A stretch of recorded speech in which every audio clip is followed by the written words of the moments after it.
हरे कृष्णा, राधे राधे। दोस्तों, कल मैंने आपको परिवर्तनी काशी की पूजा विधि, महत्व और तिथि के बारे में बताया था। तो चलिए मैं अब आपको इसकी कथा सुनाती हूँ। भाद्रपद मास के शुक्ल पक्ष की काशी को शिव सागर में 4 मास के शयन के मध्य भगवान करवट बदलते हैं।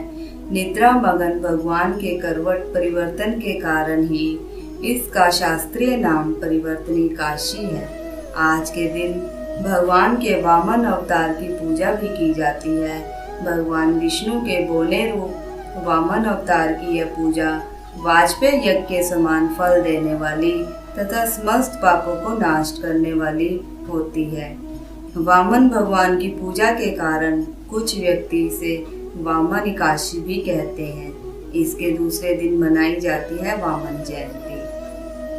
धर्मराज युधिष्ठिर ने कहा, हे माधव, भाद्रपद मास के शुक्ल पक्ष की काशी का नाम विधि विधान तथा महात्म्य विस्तार पूर्वक जानने की मेरी बड़ी अभिलाषा है। कृपा करके आप मुझे उसके बारे में कुछ बतलाइए। तब श्री कृष्ण भगवान ने कहा, हे राजन, सब पापों को नष्ट करने वाली और स्वर्ग प्रदायक उत्तम वामन एकादशी का महत्व मैं तुमसे कहता हूँ। ध्यान पूर्वक सुनो। यह एकादशी जयंती एकादशी भी कहलाती है। इसका व्रत करने से वाजपेयी यज्ञ का फल प्राप्त होता है। पापियों के पाप का नाश करने के लिए इससे बढ़कर अन्य कोई उपाय नहीं हो सकता।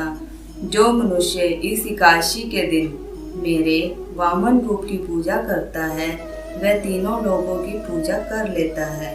मोक्ष की इच्छा रखने वाले मनुष्य इस व्रत को अवश्य करें। जो कमल नयन भगवान का कमल से पूजन करते हैं, वे अवश्य भगवान के समीप जाते हैं। जो भाद्रपद शुक्ला एकादशी को व्रत और पूजन करते हैं, उसे ब्रह्म विष्णु सहित तीनों लोकों का पूजन करने का पुण्य फल भी प्राप्त होता है। सभी को इस परिवर्तनी एकादशी का व्रत अवश्य ही करना चाहिए, क्योंकि इस दिन भगवान विष्णु क्षीर सागर में अपने 4 मास के शयन के मध्य करवट बदलते हैं।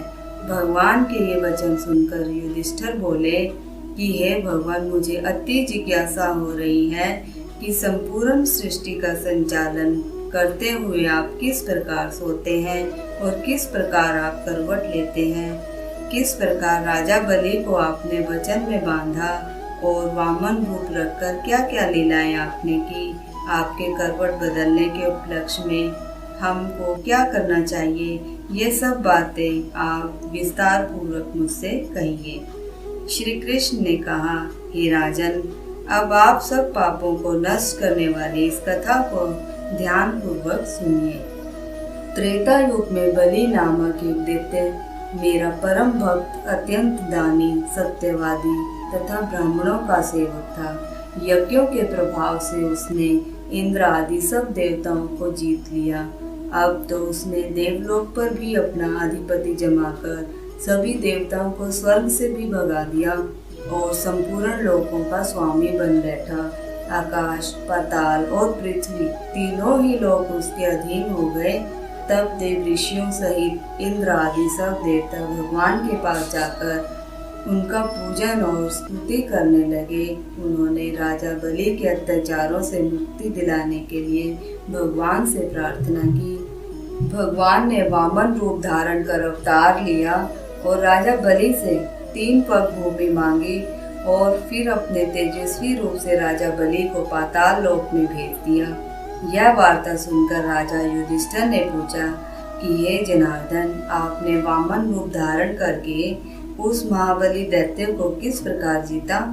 श्री कृष्ण भगवान बोले, मैंने वामन रूप धरकर बलि से 3 पग भूमि की याचना करते हुए कहा कि मुझको 3 पग भूमि दे दो, इससे तुम्हें 3 लोक दान का पुण्य प्राप्त होगा। राजा बलि ने इसको तुच्छ याचना समझकर मुझसे कहा कि 3 पग भूमि तो कुछ भी नहीं होती।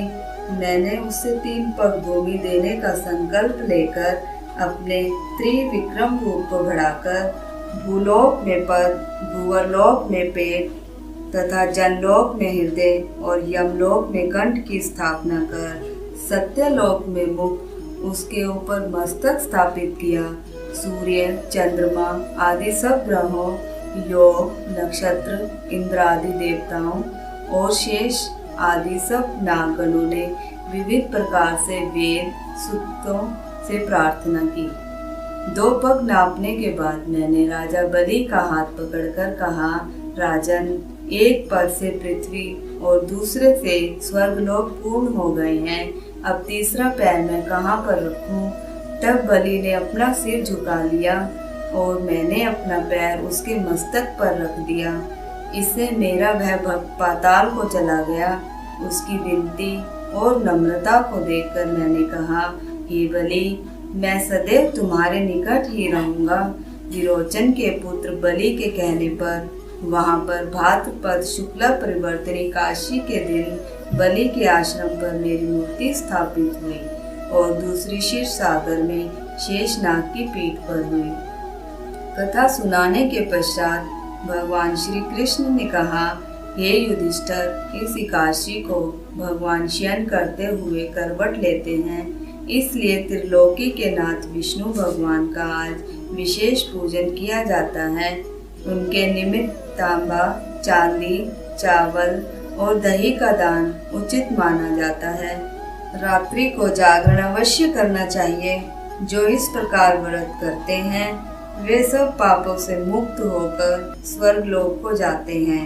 उनका चंद्रमा के समान निर्मल यश संसार में फैलता है। जो पापों को नष्ट करने वाली इस कथा को पढ़ते हैं अथवा सुनते हैं उनको भी 1000 अश्वमेघ यज्ञ का फल मिलता है। दोस्तों, आजकल के व्यस्त जीवन में कुछ लोग ये कथा नहीं पढ़ पाते, तो आप उन लोगों तक इस वीडियो के द्वारा ये कथा ज़्यादा से ज़्यादा शेयर करें ताकि वो लोग ये कथा सुन सके और उनको भी ये कथा सुनने का फल प्राप्त हो। यह आपके द्वारा एक पुण्य का कार्य होगा। तो चलिए मेरे साथ महामंत्र का जाप करें। हरे कृष्णा कृष्णा कृष्णा हरे हरे, हरे राम राम राम हरे हरे।